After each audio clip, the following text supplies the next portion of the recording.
야베스에게 배우자라는 제목으로 말씀 증거하도록 하겠습니다.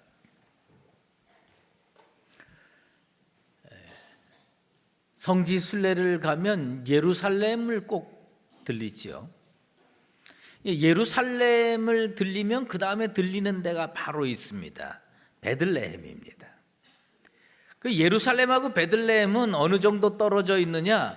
여러분들 딱 감이 잡힐 겁니다. 우리 미아 성전하고 여기만큼 떨어져 있습니다. 딱 그 정도 떨어져 있어요. 그런데 베들레헴 근처에 사람 이름을 딴 마을이 하나 있습니다. 그 마을의 이름이 야베스 성읍입니다. 근데 이 마을에는 어떤 사람들이 주로 사느냐? 여러분들 그 경기도 저 북쪽에 가면 해일이라고 있어요.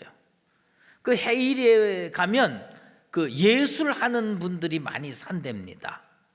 그런데 이 야베스 마을에는 어떤 사람들이 많이 사느냐 하면 당시에 가장 인텔리겐자요 지식 많은 엘리트들이 그곳에 모여 살았는데 주로 서기관들이 모여 사는 마을이 야베스 마을이었습니다.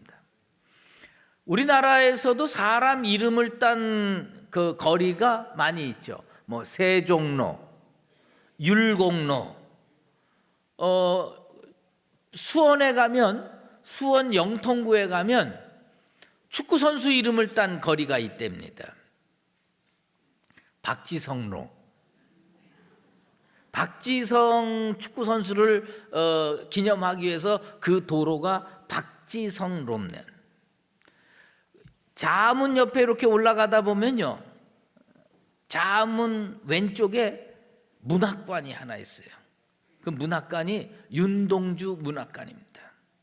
유명한 사람, 나라를 위해서 애쓴 사람들의 기념관이나 또 도로 이런 거를 만들어놨는데, 물론 무지의 소치겠지만 제가 아직까지 발견하지 못한 게 뭐냐, 사람 이름을 딴 도로도 보고 사람 이름을 딴 건물도 여러 봤지만 사람 이름을 딴 마을, 사람 이름을 딴 도시는 잘 모르겠어요. 요새 이제 새로 만든 게 세종시인데 그리고 나서는 다 잘 모르겠더라고요. 그런데 이 야베스라고 하는 도시, 야베스라고 하는 마을, 사실 우리가 잘 알다시피 야베스는 매우 독특하게 하나님께 기도했던 사람입니다. 하나님께 뭐라고 기도했냐면 나의 지경을 넓히소서, 나의 지역을 넓히소서. 우리로 얘기를 하면 간단해요. 땅의 평수를 좀 넓혀주세요. 그렇게 기도했어요. 근데 하나님께서 그 기도를 들으시고 응답해 주셨다고 성경은 기록하고 있습니다. 쉽게 얘기를 하면 뭐냐면 내가 지금 19평 아파트, 20평 아파트에 사는데 하나님께 기도하는 겁니다. 하나님, 나 조금 넓은 데서 살고 싶어요. 그래가지고 하나님이 응답해서 35평, 40평으로 이사하는 거, 이게 사실은 지경이 넓어지는 거거든요. 요즘 그 용어로 하면 기복적인 기도고 기복적인 신앙이에요. 그런데 하나님은 불문곡직하고 야베스의 기도를 들어주셨어요. 근데 그 지경을 넓게 했는데 그럼 도대체 그게 어디냐? 그 베들레헴 곁에 있는 그 마을, 야베스의 기도를 하나님께서 들어주셔서 한 마을을 일구고 살 수 있을 정도로 하나님이 축복해 주셨다고 하는 겁니다. 도대체 야베스는 어떤 기도를 했고, 도대체 야베스에게 어떤 변화가 일어났으며 무엇이 그를 그런 존재로 만들었을까? 오늘 그것을 살펴보려고 합니다. 먼저 야베스는요, 태어날 때부터 고통의 존재였습니다. 야베스의 어머니가 야베스를 해산할 때 큰 고통이 있었던 모양입니다. 보통 이스라엘 사람들은요, 아이가 나면 이름을 누가 짓느냐? 다 아버지가 줘요. 다 아버지가 대충 줘요. 저희 집 애들도 이래도 내가 다 줬어요. 예? 그런데 이 야베스의 이름을 누가 지은 줄 아십니까? 엄마가 졌어요. 아마 아버지가 짓고 싶었는지 아니면 유복자인지 그것은 성경에 정확하게 나타나 있지 않지만 아버지가 지으려고 그러는데 너무 고통스러운 거예요. 해산의 고통이 너무 힘든 거예요. 산고가 있었어요. 난산이었어요. 그래가지고 야베스의 엄마가 이 이름은 내가 줘야 된다요. 그리고 그 이름을 줬어요. 그게 뭐냐면 야베스입니다. 여러분, 지금은 산부인과 의술이 발달돼 가지고 애 낳다가 돌아가시는 여성은 별로 없지요. 옛날에는 애 낳다가 죽는 일들이 많았어요. 의사가 있다 하더라도 이 의사가 뭘 어떻게 하기가 무척 어려웠어요. 그런데 이 탈무드에 보면 난산을 어떻게 처리할 건가에 대한 이야기가 나옵니다. 산고가 심할 때 어떻게 처리할 건가, 뭐 이런 것이 나오는 탈무드 내용이 있어요. 그런데 거기에 이런 이야기가 있습니다.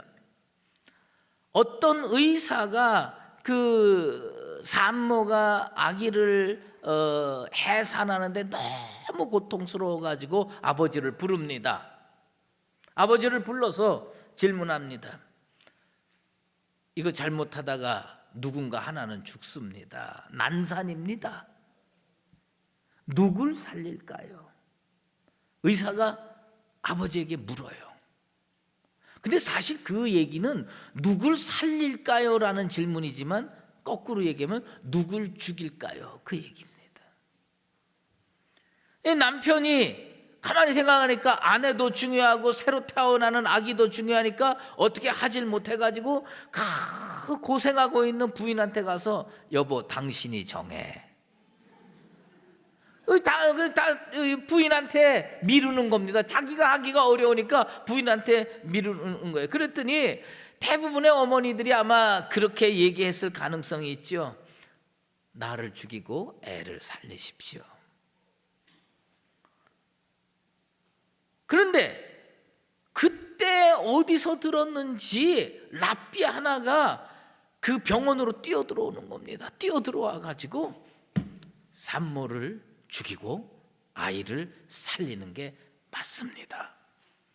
그러니까 남편이 깜짝 놀면서 왜 그렇게 판단하느냐 그랬더니 아주 간단해요. 산모는 이미 하나님 믿고 아브라함 자손 됐으니까 천국 갈 건데 아이는 아직 하나님 모르고 하나님 안 믿었으니까 지옥 갈 거다. 그러니까 엄마가 죽고 천국 가 있고 아이는 태어난 다음에 잘 키워서 하나님 믿게 해가지고 천국 가게 만드는 게 맞다. 그런데 그 집 참 복잡해요. 생물학자가 하나 뛰어들어왔습니다. 난 그때 생물학자가 있는지 몰랐습니다. 근데 하여튼 생물학자가 뛰어들어와 가지고 뭐라고 얘기를 하냐면 이건 엄마를 살려야 됩니다. 왜 엄마를 살려야 돼요? 엄마는 온전한 생명이고 아이는 아직 온전한 생명이라고 말할 수가 없습니다. 이건 제 생각이 아닙니다. 그 당시 탈무드의 생각입니다. 그래서 온전한 생명은 살아야 되고 반생명은 죽어도 됩니다. 이게 생물학자가 얘기하는 겁니다. 어쨌든 놀랍게도 엄마도 살고 아기도 살았어요. 그 난산 가운데. 그리고 야베스는 인생의 첫 발을 아주 고통 중에 된설이 맞으면서 시작한 것입니다. 자녀를 낳을 때 산고를 겪지 않는 어머니가 어디 있겠습니까? 모든 어머니가 어떤 모양으로든 산고를 겪게 되어 있습니다. 그러면 산고를 겪고 태어난 아기가 야베스처럼 다 위대한 사람이 되고 존귀한 사람이 되냐? 아닙니다. 이 가정의 달을 앞두고 오늘 이 야베스의 이야기를 우리가 살펴보는 가장 큰 이유는 고통의 존재가 변하여 존귀의 존재로 바뀐 게 야베스의 인생입니다. 우리가 어떻게 살면, 우리가 자녀들에게 어떤 교육을 하면 이 고통의 존재가 변하여 위대한 존귀한 존재, 귀중한 존재로 바뀌느냐, 이 영적 비밀을 우리는 말씀을 통해서 알기를 원합니다. 알곡같이 됐어요.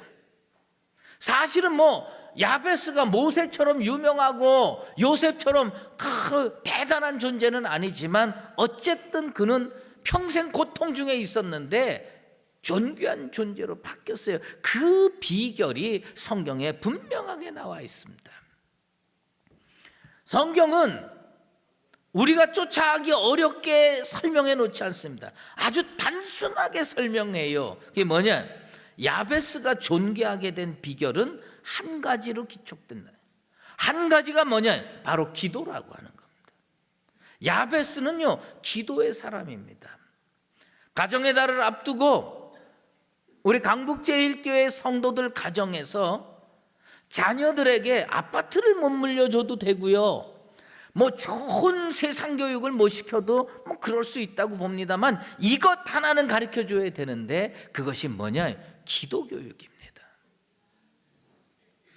우리 강북제일교회 성도들, 여러분들의 자녀 혹은 손자녀들에게 뭘 꼭 가르쳐야 되느냐? 그 인생이 비록 고통의 존재는 아니라고 할지라도 정말 축복의 존재요, 존귀한 존재요, 능력의 존재를 만들기 위해서 하나님 앞에서 뭘 교육해야 되느냐? 기도를 교육해야 하는 겁니다.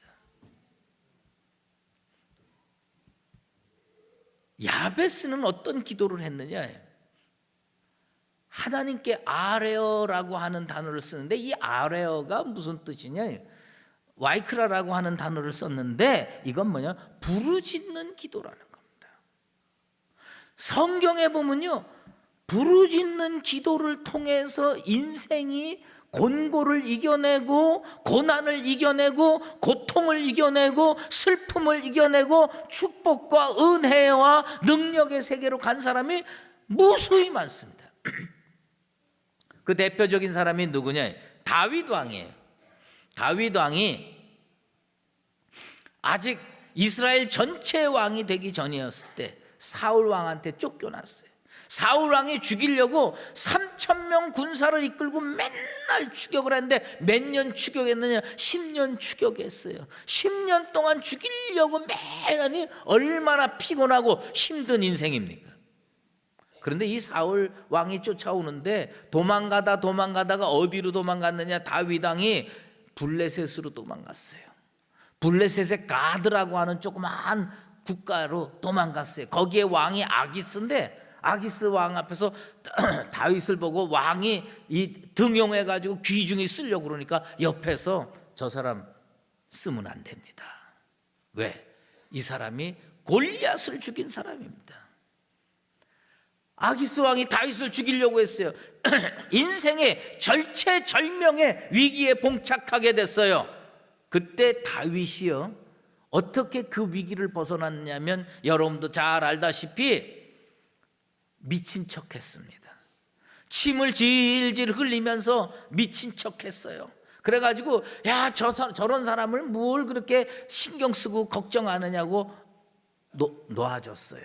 그런데 그때 다윗이 벽에 기대가지고 침을 질질 흘리면서 미친 척 했을 때 성경은 뭐라고 기록하냐면 다윗이 하나님께 부르짖어 기도했다고 기록하고 있어요. 여러분, 미친 척하면서 주여 나를 살려주십시오 그러고 부르짖어 기도했겠어요? 아니에요. 사실 소리 한마디도 못 냈는데 시편 34편에 보면요, 그 상황을 다시 얘기를 하는데 다윗이 스스로 뭐라고 하냐면 내가 주께 부르짖어 기도했다고 하는 거예요. 소리 지르지는 않았어요. 큰 소리로 기도하지 않았어요. 손 들고 기도하지도 않고 무릎 꿇고 기도하지도 않았지만 어쨌든 그는 그 절체절명의 위기에서 하나님께 부르짖어 기도했고 그 기도가 통해서 하나님이 그 인생을 구원해 줬어요. 여러분, 평상시에 기도를 배우지 않은 사람은 이런 위기 가운데 기도할 수 없습니다. 평상시에 기도를 배워놔야 돼요. 이 가정의 달에 우리 강북제일교회 성도들은 자녀들에게 다른 것 말고 기도를 꼭 가르치게 되기를 주의 이름으로 축원합니다. 야베스가 기도 배워가지고 고난의 인생이 존귀의 인생으로 바뀌었어요. 다윗이 기도 배워가지고 하나님께 그 절체절명의 위기에서 기도해가지고 노임을 받았습니다. 우리가 위기 상황 되면 다 기도할 것 같죠? 목소리 높여서 기도할 것 같지? 안 됩니다. 그건 매일 연습해야 위기 상황 되면 그게 기도로 나오는 겁니다. 그 부르짖는 기도는 평상시에 해놔야 돼요. 평상시에 부르짖는 기도에서 그 진짜 위기 때는요 소리 하나 못 냅니다. 우리나라 초기 때 어떤 선교사가 외국 선교사가 복음을 증거하기 위해서 한국에 왔다가 황해도 지역에 복음을 증거했어요.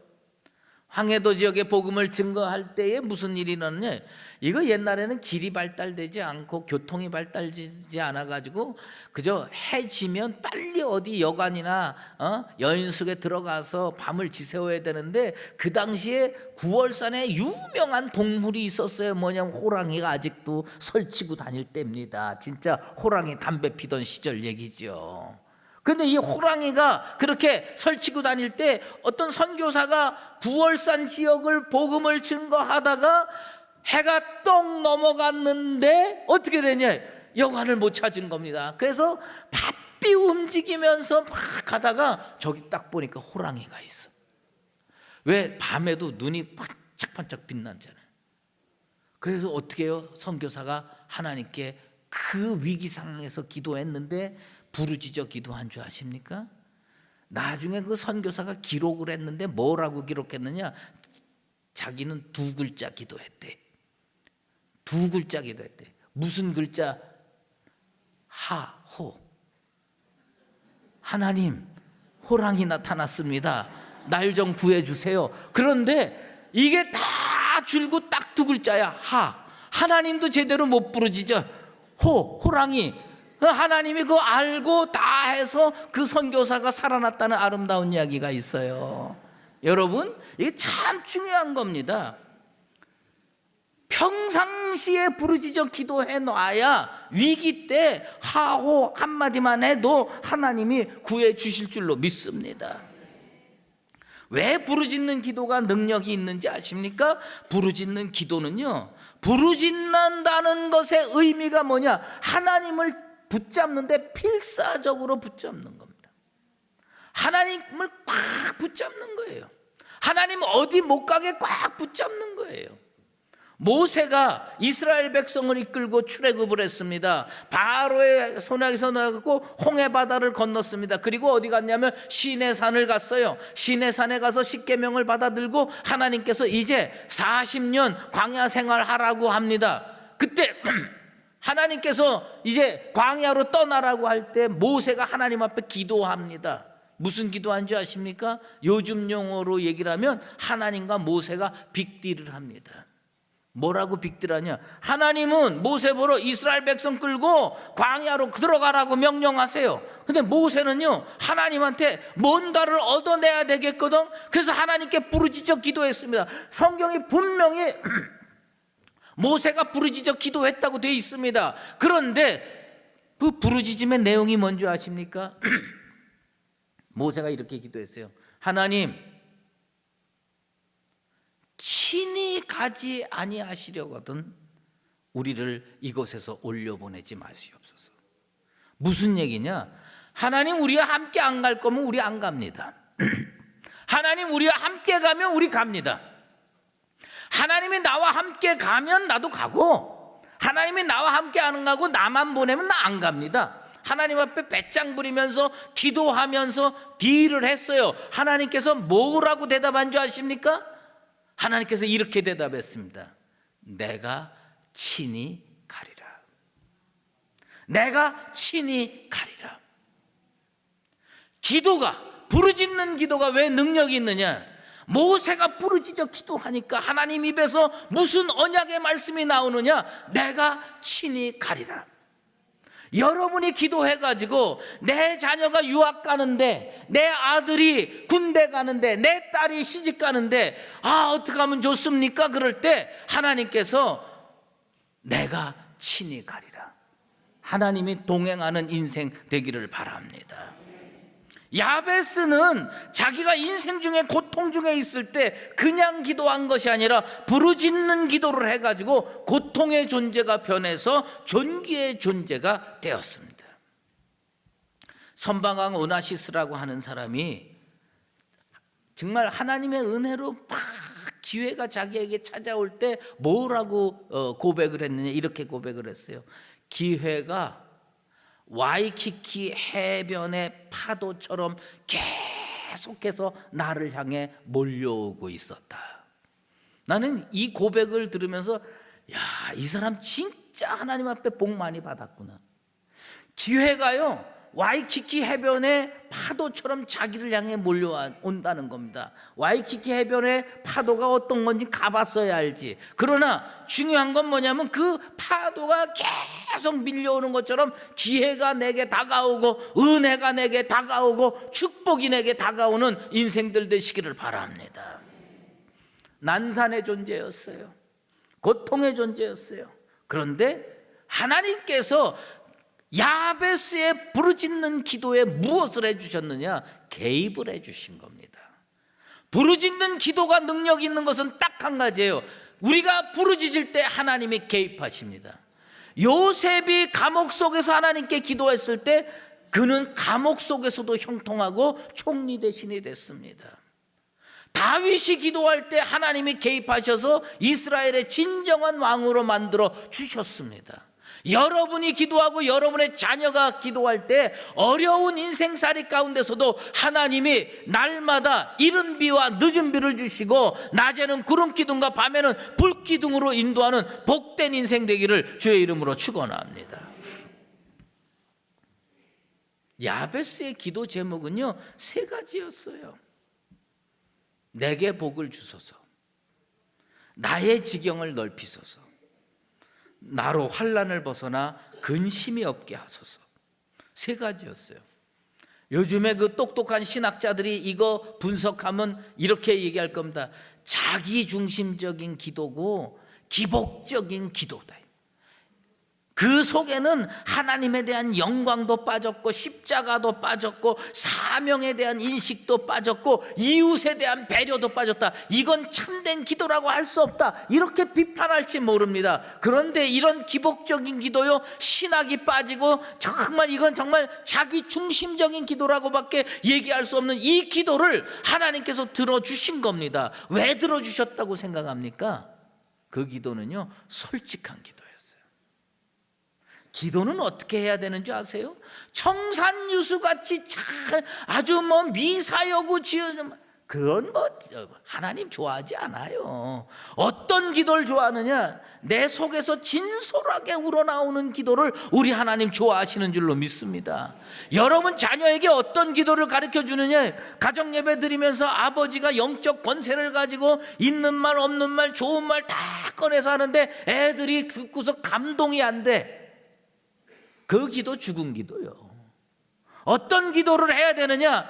진짜 제대로 기도할 수 없는 것 같고 말도 어눌하고 형편없을지 몰라도 그 속에 진실을 담고 그 속에 사랑을 담고 그 속에 믿음을 담으면 하나님께서 그 기도 응답해 주실 줄로 믿습니다. 야베스가 어떻게 기도한 줄 아세요? 주의 손으로 나를 도우셔서 내게 복을 주시옵소서, 나의 지경을 넓혀 주시옵소서, 나 근심 없는 인생 되게 해 주시옵소서. 그렇게 기도했는데 하나님이 다 들어주셨다고 하는 겁니다. 서양 속담에 북풍이 바이킹을 만들었다고 합니다. 바이킹이 처음부터 배를 잘 타는 게 아니었어요. 그 북풍의 고난, 진짜 겨울이 되면 춥답니다. 그렇게 추운 지역에 살면서 그냥 맨날 어디 가서 살고 싶으면 따뜻한 곳에 가서 살고 싶은 거예요. 그래가지고 그저 가을쯤 되면 배 타고 무조건 남쪽으로 가는 거예요. 가서 약탈하고 침략하고 해서 바이킹족이 무시무시한 존재로 이렇게 변화되는데 사실은 그게 무엇이 작용했느냐? 고난이 작용한 거예요. 고난이 작용한 거예요. 야베스는 진짜 못난 인간이었어요. 고통의 인간이었어요. 불쌍한 인간이었어요. 그런데 그가 하나 할 줄 아는 건 뭐냐? 기도였어요. 하나님께 기도해가지고 그 인생이 바뀌었습니다. 고난의 존재가 존귀의 존재로 바뀌었습니다. 난 우리 강북제일교회 성도들이 이렇게 바뀌게 되길 바라고, 우리 교회도 이 고통 속에서 주님께 부르짖어서 회복의 역사를 체험하게 되기를 바랍니다. 하나님 앞에 부르짖는 기도, 정직하고 솔직한 기도. 그래서 우리 하나님이 그 인생에 개입할 수밖에 없는 인생, 개입할 수밖에 없는 교회, 그래서 다 해결받고 야베스처럼 얼마나 좋습니까? 자기 이름을 딴 그 마을을 만들어 가지고 하나님이 쏟아부어주는 축복 속에서 살아가는 그 모습이 우리 교회의 모습이 되고 우리 성도의 모습이 되기를 예수 그리스도의 이름으로 축원합니다.